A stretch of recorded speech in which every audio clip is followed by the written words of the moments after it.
This is it.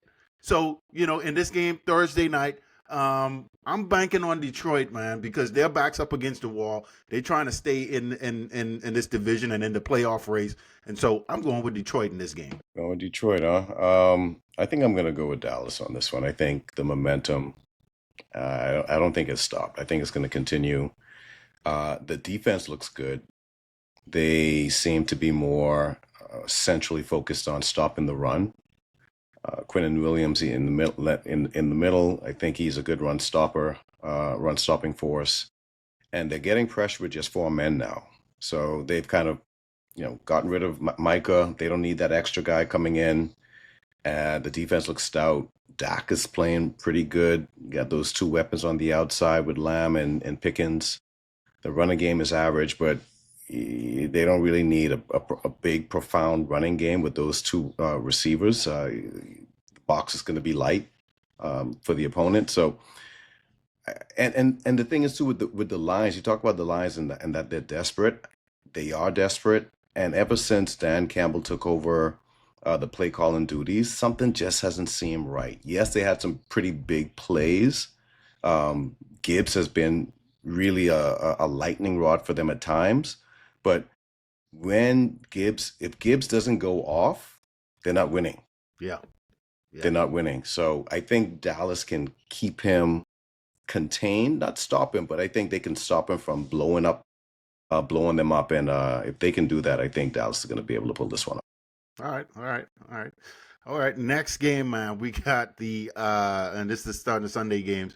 We got the Seahawks 9-3, traveling to Atlanta. This is a no-brainer for me. I don't even have to say much on this one. Seattle got this game in the bag. It is what it is on this one. Going for the upset. On this one. I think this is a classic case of I think the Seahawks are going to come into this. They're not going to be fully prepared. They are going to take this one for granted. And I think the Falcons are going to come out. They're going to pounce. They're going to surprise they're going to surprise this team. They're going to rise, right? We're going to see this team rise this weekend. Falcons at home too. They home. Yeah, man. Yeah, Falcons home. Man. Dirty birds rise up. Dirty birds rise up. Huh? Yeah, rise up. All right, you're gonna live and die with that one, man. You're gonna live and die. Let's go. All right, man. We got the Pittsburgh Steelers, 6-6, visiting the Baltimore Ravens. This is a division game. Both of them are 6-6, and so Steelers don't look good. Ravens don't look good. Aaron Rodgers. The age has caught up with him. The age is caught up with him at this point. So with that being said, I'm going with the Ravens. I think Lamar Jackson has not been looking like himself, like we've been talking about. But I still can't trust the Steelers. I can't trust the Ravens either. But I think in this instant, I'm just gonna have to roll with Baltimore on this one. Yeah, this is a hard one, and you got 2 teams. They're equally matched, and they're both they're just downtrodden. And they got so many similarities going on. Both long-standing head coaches. Both head coaches have won a Super Bowl, but both coaches, it's been a long time since they've seen any semblance of success deep into the playoffs. And I think we're starting to hear murmurs of Tomlin's, wearing out his welcome with Pittsburgh. I hate to hear that. I think, the world of Tomlin, I think he's a heck of a coach. But, what have you done for me lately? The NFL is all about, it's about recency, right? Recency bias. And so far, it's been a long time since he's really put together an effective season for the Steelers. I think there's going to be a lot of pressure. I think he has a lot riding on this.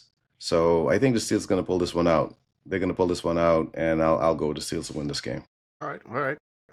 Next game, we got the 1-11 Titans traveling to the Browns, led by Shedeur Sanders at quarterback. 2 boys going up against each other. Cam Ward, Shedeur Sanders. Good friends. Yeah, really good friends. But it's not going to be friendly. The Cleveland Browns are going to harass him. Unfortunately, I think Cam is still gonna do his thing, but he's gonna get harassed. And I think Cleveland is just gonna move the ball methodically. Shador hasn't been making many errors. He's not blowing up the spot and doing it, but he's being efficient and he's moving the ball as long as Jerry Judy, not getting on him. So I'm gonna have to pick Cleveland Browns in this game, man, because Titans, it's just not happening this year. Yeah, the Titans don't have a lot going on. Cleveland Browns, they have Myles Garrett. I mean, just that alone, I think, is a determining factor and would be a determining factor in this game. Um, Stefanski as well. I think he's going to be able to muster up something to get them over the top on this game. They don't need to do much. Don't need to do much.